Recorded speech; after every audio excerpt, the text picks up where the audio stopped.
www.radiovox.org.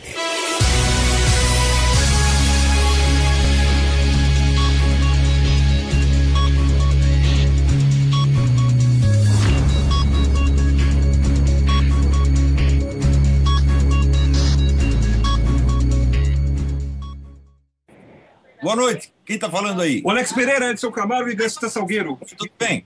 Alex Pereira já está com ele. Nós estamos no ar? Estamos no ar ao vivo. Estamos no ar, professor.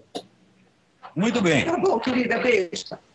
Eu acabei de colocar uma nota no Facebook dizendo o seguinte, dizendo que nas próximas horas o senhor Aécio Neves iria decidir se ele iria consolidar a sua posição como líder do movimento de resistência ao sistema criminal que dominou o país, ou, se ao contrário, ele ia preferir ser jogado na lata de lixo da história e ser apenas o símbolo evanescente de uma vida que poderia ter sido e que não foi, quer dizer, um momento que passou.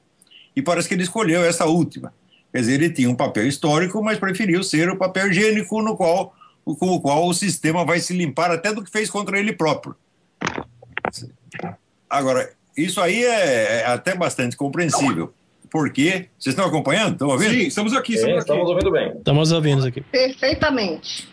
Há anos eu já escrevi. O PT não é um partido como os outros que veio para participar democraticamente das eleições e revezar-se com outros partidos e outros movimentos políticos no poder. Não, ele veio para mudar o sistema e para transformar-se ele próprio no sistema.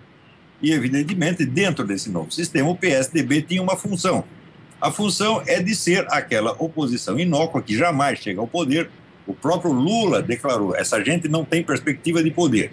O que pode ser melhor para o sistema do que um adversário que não tem perspectiva de poder e que consente apenas em concorrer para perder, legitimando o sistema que o oprime. Isso, então, esse era o sistema. O próprio, quando era o Zé Serra o candidato, até o Lula disse, eu e o Zé Serra inauguramos um novo estilo de fazer política. O estilo é este. Quer dizer, tem um grupo que se consolida no poder, que aparelha o Estado inteiro, domina o sistema judiciário, domina a educação, domina a cultura, domina a mídia, fecha todos os canais e depois você faz uma eleiçãozinha com um adversário que você sabe que não tem perspectiva de poder e que não vai bater muito forte em você. E você se consolida. Então esta é a função do PSDB. Aconteceu que dentro do PSDB apareceu um sujeito que parecia querer realmente o poder, que foi o Aécio. E com isso ele despertou, né, um entusiasmo nacional. Mas, pelo que eu vejo, foi apenas uma ejaculação precoce. Ele não vai oferecer resistência para nenhum. Ejaculação precoce. Ele apareceu, brilhou um pouco e depois sumiu. Teve lá seus 15 minutos de fama e agora vai para lá de lixo, que é o que vai acontecer. Se ele, imediatamente após a eleição, ele fizesse uma acusação de fraude, que é fundamentada, quer dizer, indícios de fraude não faltam, tem de monte. Acabo de receber aqui uma coisa do sujeito dizendo, olha, eu sou mesário, eu vi os caras trocarem uma urna por outra que já vinha com 400 votos da Dilma. Você tem um depoimento desse tipo, de um mesário, meu Deus do céu. Então, se você não contesta a eleição, você aceita, se apressa até em aceitar, menos de, assim, uma hora depois já está aceitando e falando de união nacional, então o sujeito concedeu tudo o que a Dilma queria. Não é isso? Ele fez exatamente como o Capriles nas duas vezes lá na Venezuela, né, Olavo? Eu, inclusive, disse aqui, se o Aécio perder e fizer isso daí, então, para mim, acabou, porque eu senti que ele ia fazer isso, entendeu? Essa história de respeitar a democracia, o jogo democrático, não sei o quê. Não é que para mim acabou. Né? Quem acabou foi ele. Esquece o Aécio. Aécio foi apenas a vida que poderia ter sido e que não foi. Ele não era a pessoa que nós esperávamos. Ele provou que ele não é um frouxo como o Zé Serra e outros, tá certo? Sim, ele é muito melhor. Cúmplice como o FHC, ele é um homem honesto, bem intencionado e provou que não é nenhum covarde. Isso de fato não é. Tá certo? Porém, ele está muito mal assessorado. Presta atenção. 3 dias atrás eu recebi uma mensagem. A coordenadora da campanha do Aécio quer falar com você. Me deu o número do seu telefone. Passei o número do telefone, ela não ligou. O que eu teria recomendado? Teria recomendado, em primeiro lugar, marcação cerrada em cima do Toffoli.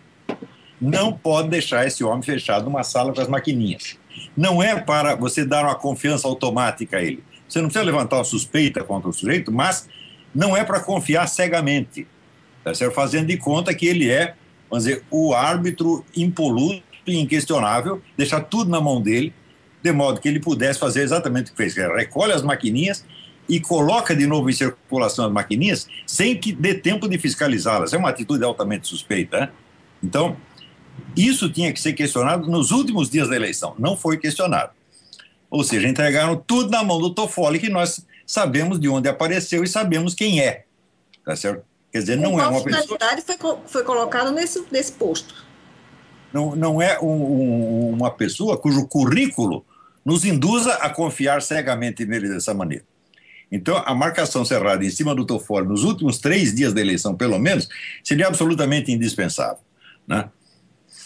E, ademais, uma outra coisa, eu tenho dito desde o início, se você aceita um partido ilegal, como participante de uma eleição legal, pronto, você já consolidou a ilegalidade, você já deu o poder a ele de alguma maneira. Não adianta nada você combater a Dilma se você aceita a Dilma como candidata legítima e o PT como partido legítimo. Ou seja, questionar a legitimidade do PT tinha que ter sido uma tônica da campanha do Aécio desde o início. Ele tinha que se apresentar como o Ulisses Guimarães, no tempo da ditadura, se apresentou como anticandidato. Ou seja, eu estou me candidatando dentro de um sistema ilegítimo feito para me boicotar. Eu estou aceitando concorrer aí, porque essa foi a regra do jogo que vocês impuseram, e ou a gente participa desse jogo de cartas marcadas ou fica fora. Então, para não ficar fora, estou concorrendo. Se ele tivesse feito isso, ele teria tido muito mais apoio. E mais ainda, teria criado uma atmosfera no qual o resultado das eleições, caso fosse favorável ao PT, seria imediatamente posto em suspeita e haveria uma investigação, como tem que haver, de fato, uma investigação em cima dessa maquininha. Mas agora, quem vai impor essa investigação? As Forças Armadas? Eu, sinceramente, não acredito. Não acredito que vão fazer nada. Eu acredito que estão todos agora... Foi o editorial do Globo. O momento é de união e conciliação. Então, é assim. Quer dizer, esta coisa, vamos dizer, da conciliação é o velho clássico do Paulo Mercadante. A consciência conservadora no Brasil, que diz assim, conservador, liberal, direitista, no Brasil só pensa em conciliar com a esquerda. Sempre foi assim. E, então, esta é a técnica dos perdedores. Agora, se optaram por isso, bom, eu não tenho nada a ver com isso. Esse pessoal está sendo muito mal aconselhado, né? Vão lá pedir opinião de marqueteiros e de gente desse tipo, da gente da mais baixa qualidade, que não entende merda nenhuma de ciência política, gente que nunca fez uma previsão acertada na vida, tá certo? E é nesses caras que os caras confiam. Por quê? Porque eles cobram caro. Se viesse pedir aqui um conselho do Olavo de Carvalho, não ia cobrar um tostão, só que ia dar uma receita para ele vencer. E a gente ainda conta com um problema adicional, Olavo, é que essas urnas não são auditáveis, né? Tem isso, acabou, fechou e encerrou. Não tem como auditar a urna para provar essas fraudes. Essas fraudes foram colhidas fora. Se você tem uma urna não auditável, a eleição já é fraudulenta por definição. Pois é. Se aceitar o jogo de jeito nenhum. Agora, se aceita, se você não tem alternativa, você é obrigado a jogar com o jogo de cartas marcado, você tem que denunciar o próprio jogo durante toda a partida. Agora, se você faz de conta que o jogo é legítimo, você já deu a vitória ao outro. Tá bem, gente? Essa é a minha análise da coisa. Beleza. Foi ótimo. Foi exatamente o que a gente estava precisando. Também que essa senhora, essa coordenadora da campanha, não tenha vindo pedir algum conselho para mim, porque eu não ganho para dar conselho. Tá certo? Eu só estou falando as coisas de acordo com a observação séria e objetiva que eu estou fazendo disso aí há quase 30 anos. Tá certo? Até hoje não errei nenhuma previsão, gravemente. Tá certo? Enquanto todos erraram, inclusive esse negócio que eu estou falando, o PT não é derrubável por via eleitoral. Por quê? Porque a eleição sozinha não funciona. A eleição é um elemento da máquina democrática. A máquina democrática se compõe do sistema judiciário, da mídia, da educação, e mais disso, mais daquilo, mais... Para tudo isso funcionar, para que a eleição seja legítima. Se um partido domina tudo e sobra só a eleição, então a eleição já é, por definição, um jogo de cartas marcadas. E de agora em diante, professor? Contestar o sistema criminal que nos governa. Sim. Continuar contestando agora mais do que nunca. Não é dizer, agora para mim acabou. Não, agora começou. É isso aí. Não, o que eu falei acabou foi em relação a Aécio, entendeu? Porque quando eu fiz comentários no meu programa e aqui na própria Rádio Vox, eu fiz comparação com o que vinha ocorrendo na Venezuela e na Colômbia. Então, eu sabia precisamente isso que ia acontecer. Então, para mim, acabou essa etapa. Não foi acabou o jogo, não acabou a luta. Posso dar um recado direto para o seu Aécio? Pode mandar, professor, manda aí. Pode? Seu Aécio Neves, vem aqui me perguntar o que deve fazer. Porque o senhor não sabe, seus assessores também não sabem. Mas eu sei. Professor, a gente foi atrás deles lá, eles falaram que não precisava, que não, era impossível. Professor, olha, a gente foi falar com os caras da assessoria. Meu Deus do céu. Sim, professor, a gente levou lá documento do Foro de São Paulo. A gente levou documentação do Foro de São Paulo, levamos lá para eles aquele negócio que a gente conseguiu vazar do telefonema da Maria do Rosário, do comitê dela, que até ele falou isso no debate, até isso foi uma coisa que a gente tem que lembrar, né, que ele comentou, mas falou, não, mas vai pegar mal para ele, não sei o que eles acham, né? Não sei. Ele não é um imbecil e provou que não é de maneira alguma. Mas os assessores dele, né, professor? Mas ele está extremamente mal assessorado. Confiar em marqueteiro é coisa de louco. Sim, sim. É um erro recorrente do PSDB desde pelo menos 2002, né, professor? As pessoas têm que entender o seguinte, olha, existe ciência política, meu Deus, existe uma ciência objetiva da sociedade e da política. Eu estava falando disso aqui na rádio há pouco. Onde se comprova a veracidade da ciência? Na previsão correta. Eu estou fazendo previsão correta há 20 anos. Esses caras erram tudo e quanto mais eles erram, mais confiáveis eles são, mais alto é o cachê que eles cobram para dar conselho errado. O doutor Olavo aqui, o professor Olavo aqui é o Flávio Garcia. Desculpa aqui a minha ingenuidade, mas parece que todo mundo está achando a situação do Brasil muito esquisita agora nessa campanha, né? Porque eles estão sentindo que o cerco está fechando. Qual que é o estágio que a gente está entrando agora? Bom, nós sabemos perfeitamente qual é a próxima etapa que esse pessoal do PT vai seguir. Eles já aparelharam tudo. Falta aparelhar duas coisas: polícia e forças armadas. Porque eles só não partiram para uma ditadura comunista total e explícita porque eles não têm os meios materiais de fazer isso. Eles não têm a polícia e não têm força armada na mão. Na hora que tiver, acabou. Daí vira Cuba mesmo, sem nenhuma dificuldade. Eles estão indo muito lentamente e com muita prudência, porque eles sabem que não tem o poder armado na mão. Mas é só o que falta. Porque o poder cultural já tem, o poder publicitário, o poder político, o poder judiciário, já tem tudo na mão. Só falta uma coisa, as armas. Então essa será a próxima etapa. Agora, tem gente aí, tem muito idiota no meio dessa gente liberal, direitista, que em nome do combate à criminalidade vai apoiar a centralização das polícias. Sim, com certeza. Mas o governo vai centralizar a polícia, mas não é para prender narcotraficante, não é para prender a turma da Farc.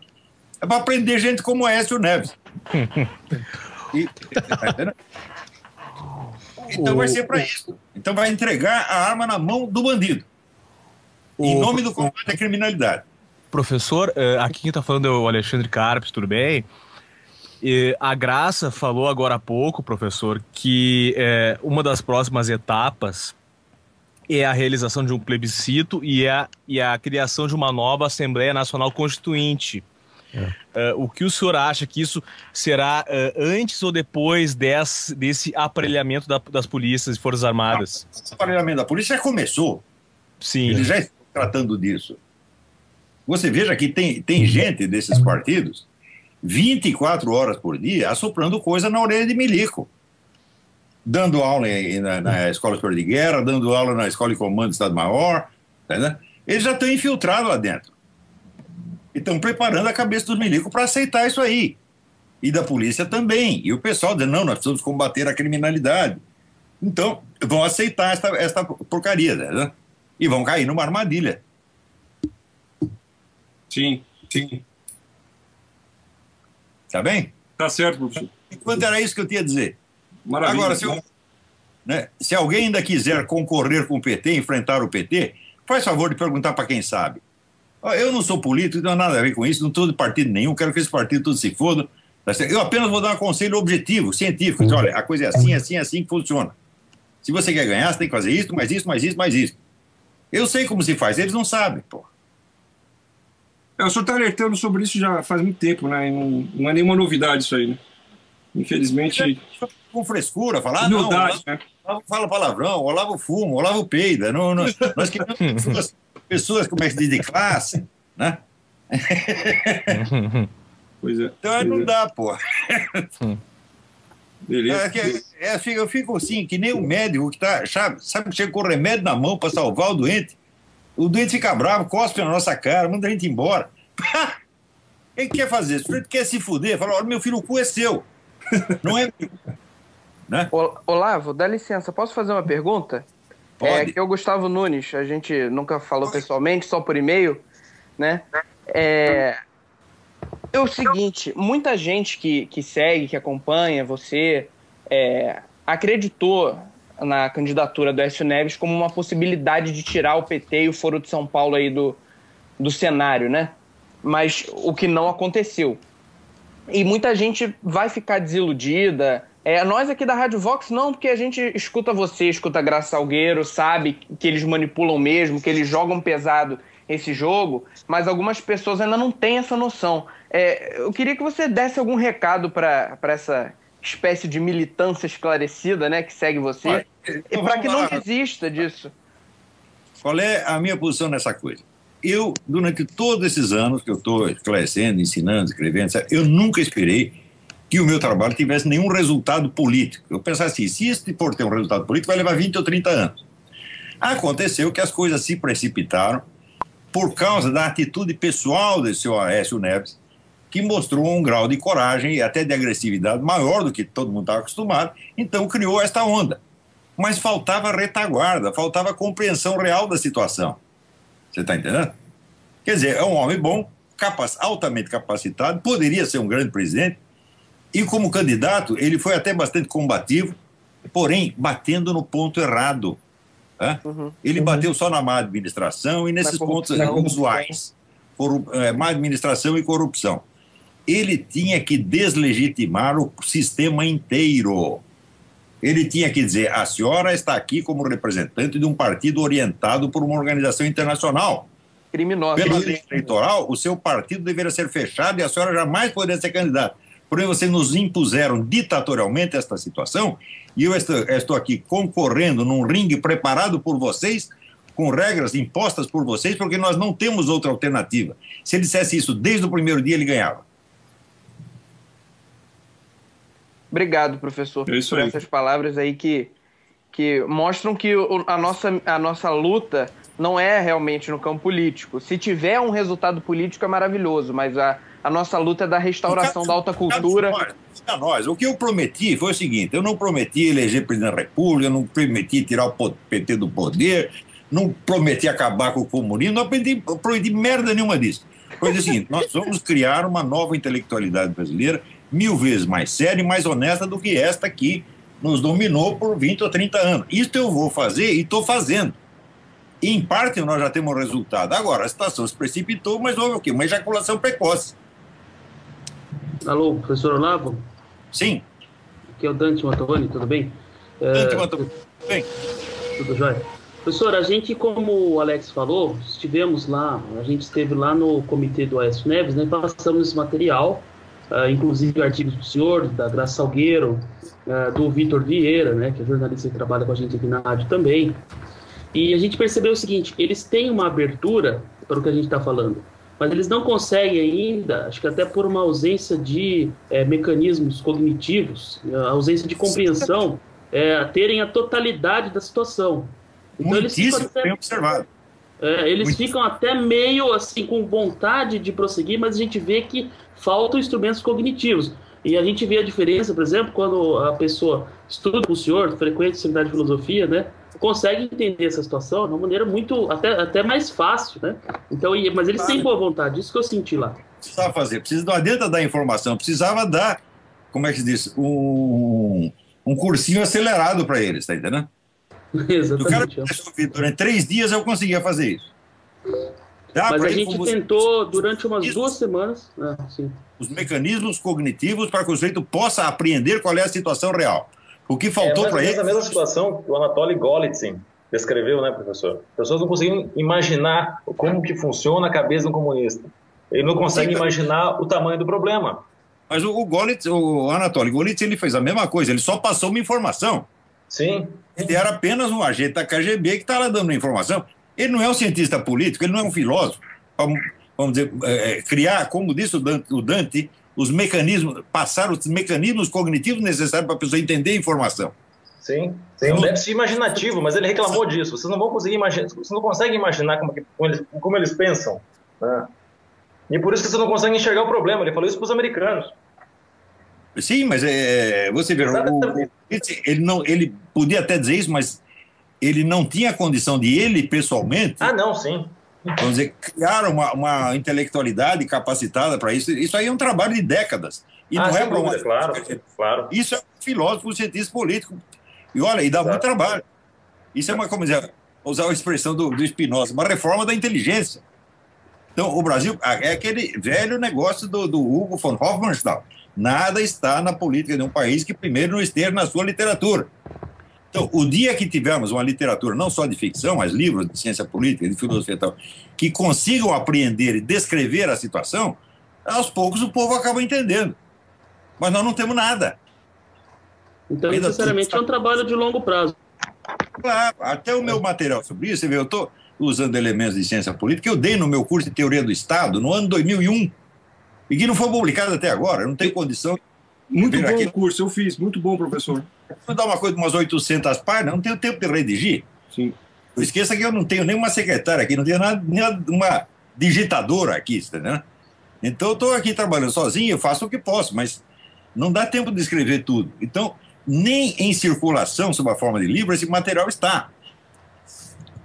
Então nós estamos atrasados, entendeu? Sim, eu queria fazer uma pergunta para o senhor. No último debate, e já no antepenúltimo, não o da Record, no da Bandeirantes, nós vimos que alguns candidatos, já no primeiro turno, questionaram e colocaram em xeque a hegemonia discursiva do pensamento esquerdista. Alguns temas tabu foram abordados, inclusive no último debate, o Aécio Neves abordou a questão do porto construído em Cuba com dinheiro brasileiro, né, falou abertamente que isso era um desvio do dinheiro do brasileiro, e isso nunca nos últimos 25 anos aconteceu. Então, na época, eu fiz um comentário aqui na rádio dizendo que isso era um presságio positivo, né, para o futuro. Agora, vendo o resultado, eu estou bem desanimado, mas eu achei que isso daí pudesse... Ele fez isso. Ele fez a crítica também do ponto de vista administrativo. Quando ele tinha que dizer, a senhora fazendo isso, a senhora violou a Constituição e a lei, a senhora é uma criminosa, a senhora não podia ser candidata. Né? Sim, porque a senhora cometeu um crime para favorecer um governo estrangeiro. E quando ela alega, mas isso criou empregos, eu digo, escuta, mas espera aí, mas é possível você criar um porto inteiro só para você criar emprego para quem trabalha lá? É para isso que serve um porto? É esse o rendimento de um porto? Quer dizer, a resposta dela é cínica. Porém, a resposta pegou por quê? Porque ele focou o negócio do ponto de vista administrativo e das vantagens apenas. Quando não era para fazer isso, é para dizer, isso é uma atitude criminosa, a senhora violou a lei, a senhora tinha que sofrer impeachment por causa disso. Quer dizer, ele se deixou governar pela pauta dela. Envolvimento, vamos dizer, num esquema comunista internacional, ao qual a senhora está servindo, que pôs a senhora no poder e ao qual a senhora está servindo com o dinheiro brasileiro. Quer dizer, ele precisaria ter uma formação política muito mais forte do que ele tinha. A gente percebe que ele só conhece estratégia de campanha, de comício, de passeata, de como posar para fora. Ele é um político provinciano, local. Ele é bom para ser prefeito, essa coisa toda. Quando chega numa coisa que tem uma envergadura internacional, ele não entende mais. Não entende. Agora, se não entende mais, não há vergonha nenhuma nisso. Ninguém nasce sabendo. Então, pergunta para quem sabe, meu filho. Mas ele estava aberto, viu? O material que a gente passou. Vai encher o saco, não vai querer cargo. Se você oferecer, você me ajuda, eu ofereço o cargo, eu enfio o cargo no cu. Não quero cargo, só quero o seguinte: eu estou estudando essa porra faz 30 anos, tá certo? E eu estou aqui para oferecer esses conhecimentos a quem os queira. Se vier a Dilma aqui pedir, eu ensino a Dilma também. Se tiver o Lula, ensino o Lula também, se ele conseguir. Eu acho que não consegue. Mas parece que conseguiria, se ele estudasse um ano com o senhor, acho que ele derrotava esse esquema aí, fácil. Mas brincando. E você vê, o efeito que nós estamos conseguindo, nós só com esse negócio do curso e com os artigos, é um efeito monstruoso. monstruoso, porque toda essa onda de entusiasmo, tudo que surgiu em torno do Aécio, foi por causa dessa nossa longa preparação. Eu não esperava isso, e foi, por assim dizer, até contra a minha vontade, porque eu ia achar que era ejaculação precoce. Falar, não é a hora ainda, não estamos prontos para isso, então não vamos entrar nessa. Mas, já que entraram, falaram, bom, eu não vou segurar ninguém. Mas o senhor acha que isso vai prejudicar o prosseguimento dessa luta agora, ou ajuda essa onda toda em torno do Aécio, que houve? Prejudica e ajuda ao mesmo tempo, tá entendendo? Por um lado, ajuda a esclarecer a situação. E botar a coisa em termos mais realistas. Ou seja, não é uma concorrência normal entre dois partidos, qual um partido é melhor, outro partido é melhor. Não. É um sistema ilegítimo, um sistema criminal que foi montado para controlar tudo e, em cima, como cereja do bolo, colocar um treco chamado eleição para enfeitar e legitimar o conjunto. Sim. Esta é a situação. Eu já escrevi isso mais de 15 anos atrás, meu Deus do céu. Mas acontece o seguinte, para entender os meus artigos, eu acho só... E, na verdade, eu penso que eu só escrevo para meus alunos. Porque o pessoal, assim, não leu nada, né? Eu acho, por exemplo, se você não estudou, sei lá, se você não estudou, por exemplo, o Eric Wegener, o que tem de melhor aí na ciência política, você não vai entender o que eu estou falando. Você entende uma coisa ou outra, mas você não vai pegar a realidade do que eu estou dizendo. Então, eu estou escrevendo coisas e eu mesmo estou preparando as pessoas para que leiam essas coisas. Eu estou fazendo o meu próprio público. É este o problema que eu vi, assim, 20 anos atrás. Falando, mas para quem eu vou dizer essas coisas? Não tenho para quem dizer. Então, eu vou criar o público. Né? Mas por enquanto, porque é pequeno ainda. É pequeno e não é ouvido. Vocês vão lá falar com os caras. É que como na eleição em que era candidato o Zé Serra. Nós entregamos um dossiê inteiro de Foro São Paulo para o Zé Serra. Você acha que o Zé Serra tem capacidade de analisar politicamente? Isso não tem. Não tem. E outra coisa, professor, notei uma coisa. Que o pessoal porque o vice dele, na ocasião, tocou no assunto, né? O vice dele, numa das eleições, o vídeo da Costa, inclusive, ele linkou o artigo do Mídia Sem Máscara no Twitter dele. Sim, mas ele era um candidato. E o Serra não fez nada. Mas o Zé Serra é o que me disse um assessor. Ele falou, sabe qual é o grande problema do Zé Serra? É que ele é o Zé Serra. Isso não é certo. Então, ser o Zé Serra é o pior que pode acontecer a um ser humano. Isso somente ser a Dilma. Mas existe uma ala bem esquerdista dentro do PSDB, viu, professor? E é o pessoal de São Paulo, ligado ao Fernando Henrique Cardoso. Não é o problema de você ser... Veja, eu acho que a gente não pode equacionar a coisa em termos ideológicos só. Porque tem muito cara que é esquerdista, mas acredita no jogo democrático, acredita nas leis.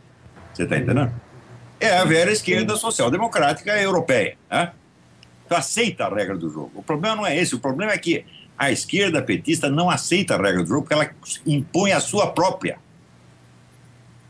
E tem muita gente no PSDB que aceita fazer este jogo. Este é que é o problema. E até por uma ausência de compreensão, como nós falávamos antes. Eles entendem as coisas numa clave muito mais limitada, né? Uma faixa de frequência muito menor. É uma tragédia cognitiva. A cabeça é feita pela grande mídia brasileira. Eles acreditam no Jornal Nacional. Professor e Dante, e a gente sempre falou aqui na rádio, mesmo na época do grande entusiasmo, o Aécio estava na frente das pesquisas, que o trabalho de guerra cultural, de educação das pessoas, ele deveria continuar, até porque grande parte, pelo menos metade da agenda do PT é igual à do PSDB, ou seja, racialismo, casamento gay, aborto. Mesma coisa. Mas veja, eu também não acho que isso seja um problema. Eu digo, por exemplo, para desmantelar o sistema criminal do PT, eu colocaria na geladeira esses temas durante 2 ou 3 anos. Correto. Eu não vou fazer combate anti-gaysista, agora não é hora, meu Deus do céu, porque o gaysista é quanto? É 0,002% da população. Esquece eles, né? O que importa é desmantelar o sistema criminal, desaparelhar o Estado. Depois a gente conversa o resto. Então, até a identidade de ideais e valores não é um grande problema. O problema é o seguinte, você aceita, vamos dizer, a regra do jogo petista, você aceita a democracia do PT, que é o centralismo democrático, onde você pode concorrer na eleição, mas, na verdade, só um partido apresenta os candidatos, só um partido domina a justiça eleitoral. Como é possível uma coisa dessa? E se você tem a justiça eleitoral todinha preenchida com elementos do outro partido? Isso é obviamente ilegal. Então, quer dizer, as condições mínimas para o exercício de uma eleição democrática já foram negadas. Em seguida, você faz a eleição e finge que é democrática. Você está fazendo o jogo dos outros, porra. E até a gente falava isso, professor, porque já pensando na hipótese de caso o Aécio ganhasse, mas aqui na rádio a gente sempre colocava que a coisa ia em banho-maria, ou seja, a gente não tinha certeza, porque a gente sempre sabia que havia a possibilidade de fraude, né? Na hora que eu vi, vamos dizer, a força pessoal do Aécio, eu fiquei muito impressionado. Eu disse, o PT só tem uma chance, a fraude. E eu tenho certeza que houve fraude, porque os indícios são tantos e os personagens são tão suspeitos que falou, não haver fraude aí é quase um milagre. Golpe eleitoral. Olavo, e isso fazia parte de um processo, eu falei aqui na rádio 900 vezes. Primeiro, eles deixam o candidato ir para o segundo turno, para não fazer a fraude logo no primeiro e não ficar uma coisa muito evidente. Vai para o segundo turno, depois começa a emparelhar os percentuais, eles ficam com empate técnico, depois sobe a candidata deles para no final fazer a fraude e dizer não. E isso a pesquisa já contava. Entende? Já tem depoimento de que o governo comprou, tá certo, o resultado das pesquisas da Datafolha do Ibope. O que mais você precisa? É claro que está sendo preparada uma imensa fraude. Pois é. Isso não foi denunciado também pelo candidato. Ele deveria denunciar. Tá? Agora ele diz apenas, não confio nas pesquisas. Não, é pouco, não é assim. Não, está havendo, vamos dizer, uma associação criminosa entre o governo e institutos de pesquisa. Esse resultado é fraudulento. E tem que mandar investigar. Não é só reclamar. Ainda existe o aparelho judiciário. Ainda que ele esteja todo do outro lado, você pode usá-lo. A esquerda sempre soube fazer isso. Né? Mover 1000 processos, sabendo que vai perder todos. Para que mover os 1000 processos? Só para poder chegar na hora e dizer, você tem 200 processos nas costas, você tem 300 processos nas costas, pronto, já queimou o cara. Você viu o que fizeram com o Maluf? Aliás, bem feito, né?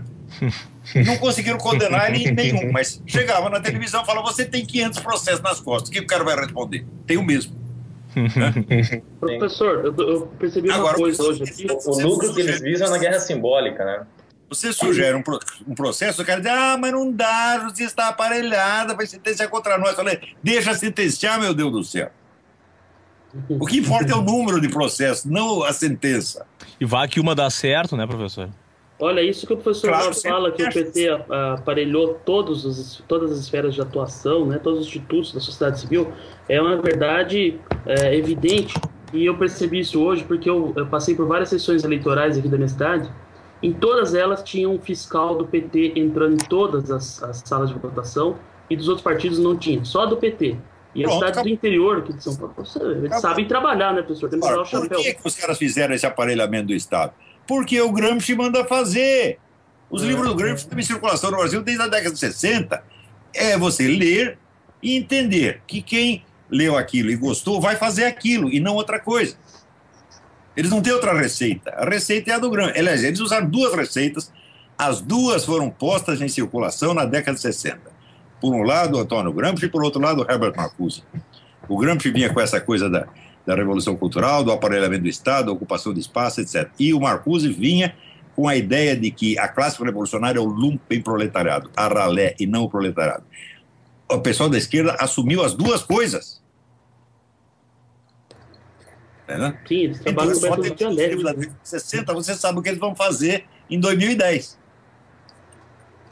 Sim. Então, o pessoal não lê livro, porra. O que eu posso fazer, então? Agora, parece também que a militância petista ela é tão ampla que eu acho que eles nem têm consciência de toda essa estratégia e eles agem por automatismo. Não precisa. A coisa está totalmente disseminada. Né? Uhum. Não precisa ter. Quer dizer, o militante não precisa saber todos os detalhes da coisa e não é para saber mesmo. Basta ele cumprir as palavras de ordem, está tudo feito. Quer dizer, os engenheiros que bolam a coisa toda pode ser meia dúzia. Agora, tudo isso que eu estou dizendo aqui, o Zé Dirceu sabe. E eles agem sinceramente, né? O Falcão sabe. Sim, eles estão agindo sinceramente, né?